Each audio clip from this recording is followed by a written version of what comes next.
Welcome to the Human Insight Podcast, where we help you bridge the empathy gap to bring you a valuable new understanding of some of the most innovative ideas and trends shaping the future of business and customer experience.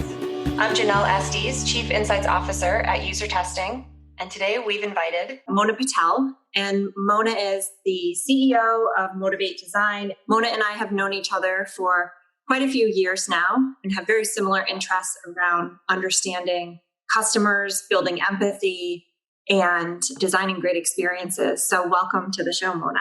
Thank you. It's so exciting to be here. So can you tell me just a little bit about your role at Motivate? I started Motivate 11 years ago after maybe 10 or so years, 8 or 10 years working in the space of human factors and user-centered design, and really have focused on doing kind of experimental research, I would call it, and listening to customers versus talking to customers. I think a lot of times product people say you need to talk to customers, but this is really about listening. And so we have a group of people who we call insiders. They're a community that's activated to find truth in the world around them. These insiders are not trained in any kind of interview protocol. It's just a conversation between two friends or a husband and wife or a husband and husband about a topic that they get really kind of deep into. I mean, one that we just did is why people bought so much toilet paper.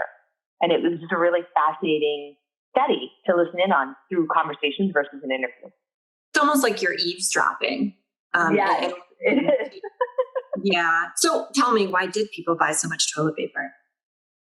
So it came down to a couple things, but obviously it was not a rational decision. It was an emotional, fear-based decision. It came down to, I want to have it, A, so I don't look dumb, and B, so that I have power, so that if everyone is right and there's no toilet paper and that's all everyone wants, I can barter. So it was very me-centric and taking care of me and my family versus anything community or kind of altruistic at all. Yeah. And most of the conversations ended with people going, I think I'm a bit ridiculous.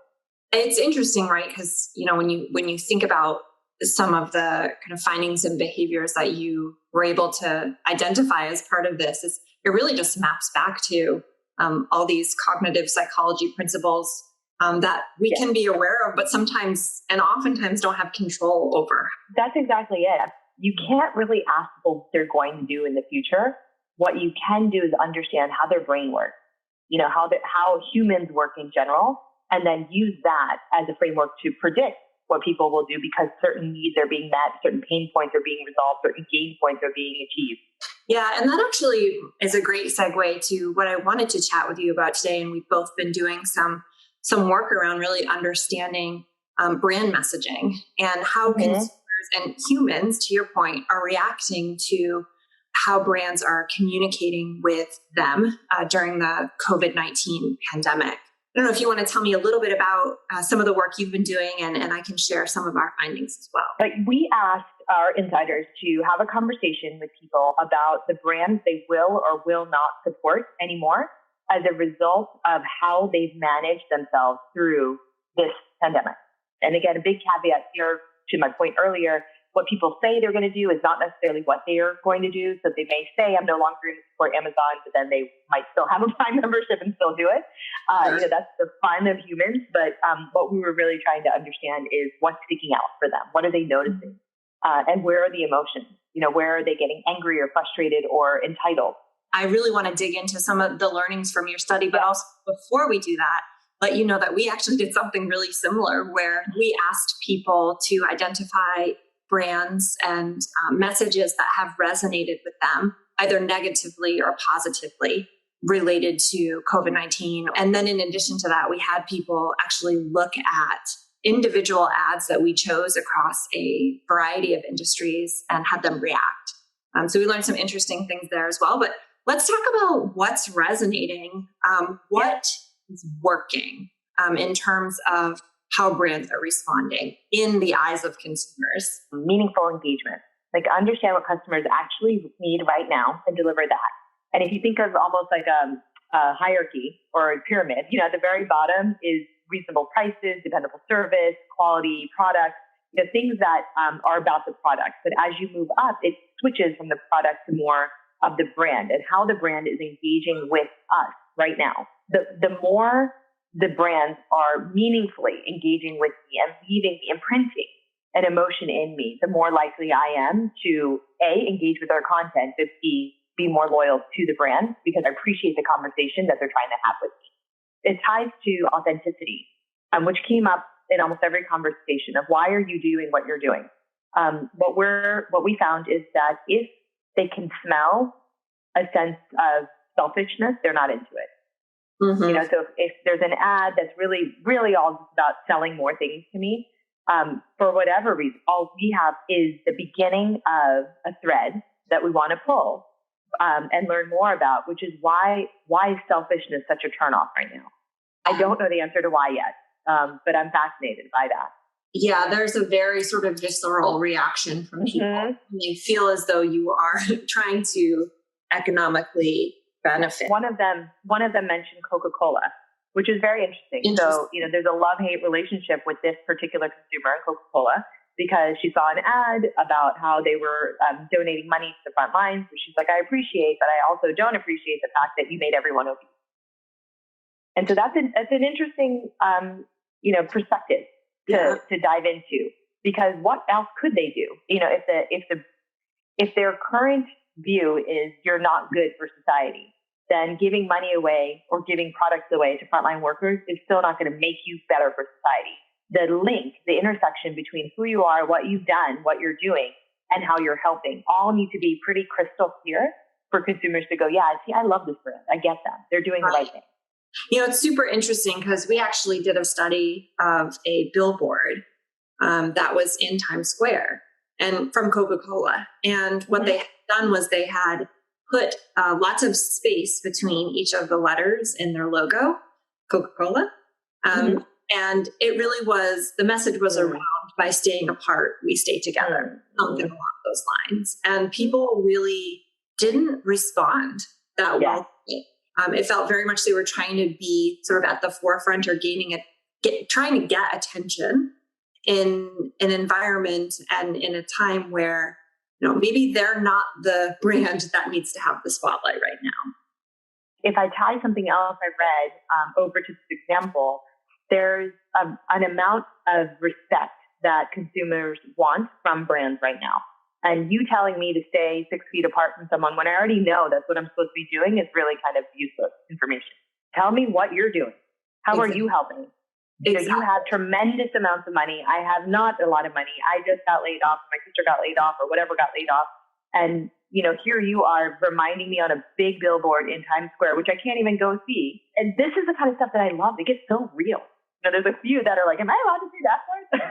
They just get really pissed off by stuff like this. Yeah. And it begs the question of why they didn't test that before. All of us, I want us all to think about, like, when can we ask more, listen more? Absolutely. I think I want to go back to one of the things that you said, which was for companies to communicate how they have uniquely responded or provided value in the current environment. And this is everything from pivoting to offering new products and services. So some of the brands that came up in our study were brands like Domino's Pizza, who actually have created this whole service offering and product around contactless delivery. Something that, it's a pizza company. You wouldn't think that would be a brand that would pop in people's minds. But out of, close to 400 people that we surveyed, that brand came up over and over again. There's also other brands like State Farm and Geico that are actually returning some of the premiums to people not driving their cars as much. That is a nice way to give back, but also reinforces or almost rewards people for staying home and sheltering in place. And then the other one that comes to mind is how companies are taking care of their employees during this time. Yeah. We're super sensitive to that right now because they're aware that people who are supporting these businesses that are employed by these companies are putting themselves at risk. And do we really need to put ourselves at risk to go, buy a roll of toilet paper? I don't know. It's so good. Yeah. We had, I love this. Those are great examples. We had the treatment of employees come up in every conversation. And interestingly, again, this is just the thread, was the difference between being a small business and a large business when it comes to treating employees. I can't tell which one they're more lenient on quite yet, but I think they're more lenient on the small businesses. And if small businesses are prioritizing the health and safety of their employees, there's this incredible loyalty over to them. So there's one where they talked about how they're only shipping 2 times a week just to limit the number of times that people have to come in to ship the product. And more people are buying it now. Yeah. So it's more inconvenient. I have to be more patient, yet I'm buying more of this beauty product. So I thought that was it's a really interesting example. And then when you mix in, how long you've been around, how much money people perceive you have, your values of making sure that comes first above everything else. The other thing that came up that is, I think, really synergistic with what you just said is this question that is the theme. Why do you exist? It's almost like every company is like reapplying to, for our dollars. It's like, in my mind, in my metaphorical mind, it's like an interview or a college application. Not everyone's going to make it out of this. And why would you make it out? You have to have a great product, but you also have to have a great brand. Back to your comment about sniffing out any sort of approach or any sort of strategy to make profit out of this. It's so much less about that and more about, how you're thinking about the world. One of the brands that comes to mind actually is Uber. And when you think of Uber, you've got, the story of the CEO where they're all interesting stories. So many interesting stories. The 85 stuff, and they have continually had to repair their reputation. But one of the ads that scored really well in our study was one that was done by Uber. And the main message was thanking people for not riding. And to me, I thought that was really interesting because it actually goes completely against their short-term business goals and more weight or more investment in building a brand that people will think of if and when we all start doing ride sharing again. This is so awesome. So we had Uber come up as not a great example. So it wasn't about the ad, it was about the brand in general. And if I summarize this correctly, it's the drivers are the ones that are in pain, not you. Your overhead is an app and the technology. And so if people aren't riding, are riding, what are you going to lose? Like you'll just pause until whenever people ride again. But the people and now are Uber drivers and now don't have anybody to transport. They're the ones that are getting hurt. What are you doing for them? It's one thing to be like, don't ride, stay home. But who gets hurt most when that happens? And how are you taking care of them? This is a great example of something to peel back the layers on and say, well, good that they are telling people to stay home because we don't want to advocate the opposite, but you can't advocate the opposite. You don't get any points for telling me what I already knew I couldn't do. Yeah, it's interesting. It just kind of goes to the power of, how important it is for people, for companies to understand how their target audience perceives. Everything is changing. I mean, you and I said this early on that, I don't think that research companies have to worry about because the entire demographic that you used to market to is changing. What they believe, what they think, what they want, at least temporarily. And you have to know that now. And I don't know how you would know that if you don't listen. One of the things that keeps coming up, or one of the things that I've heard, a topic of discussion that I've heard is around pausing your messaging and your marketing and really just kind of waiting for this to blow over before you reinvest. If you look at the data, there's a huge reduction in marketing spend. Companies are scared in terms of, how people are going to perceive their messaging. They're scared that they're not going to get it right. Do you have any thoughts on that strategy? Like, do you think brands should continue to message during this time, or do you think they should pause and kind of wait for consumer behavior to sort of make more sense? I think companies need to be intentional. So if you have an intention, then do not pause and make your intention clear. If you don't have an intention, please pause. Stop with your emails that say nothing, and instead come up with one. Understand what value you can bring to a customer's life and then start offering that. And if you don't know that, do the research, do the inquiry, do the design thinking to figure that out. It's almost like the urgency to really understand your customers has increased dramatically over the last couple of months. I think for the last, 5+ years, companies have been able to get by because they have some general understanding of their customer. what motivates them, what they need. But everything is sort of like tossed in the air at this point. Now it's like, do I need this? Is this a brand I support? Do I want to buy it from Sephora or small business? There's so many more decisions now.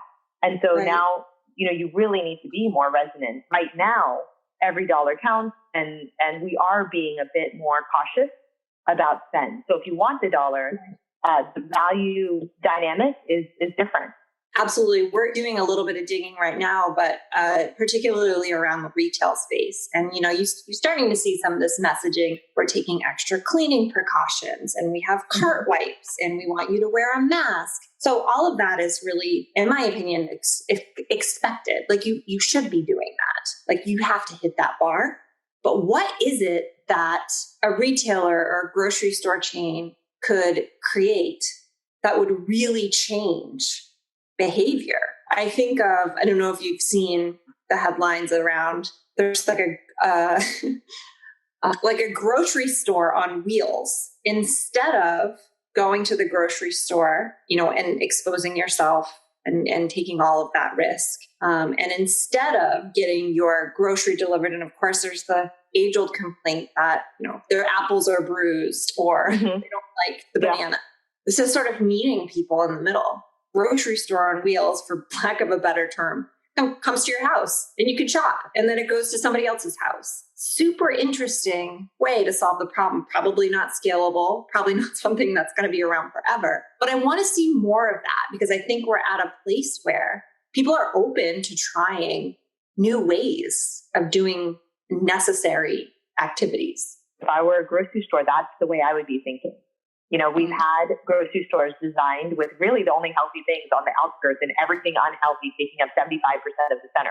Creativity and innovation is going to be the key for anybody out of this. Nobody is really comfortable with going back into a grocery store or a retailer. So I think that there's a really important balance point. It's like, give me everything, make sure that employees are taken care of, make sure everybody has a mask, make sure everyone's 6 feet apart, make sure we can work from home. But that's not reasonable for a business. Right. It's not sustainable. No. And so, if you want the business to be around, there's also a little leeway that some of the consumers are starting to realize they need to give. It's almost like the companies and the brands that you believe in are the ones that you want to remain loyal to. You've got, maybe not meet them in the middle, but meet them somewhere. A third of the way. Exactly. I mean, there are some brands that have a lot of runway. So you think about the Starbucks versus the small coffee shop. There are some brands that can do more for you and do more for the employees because they had more margin built into their product. You overpaid for some of their products.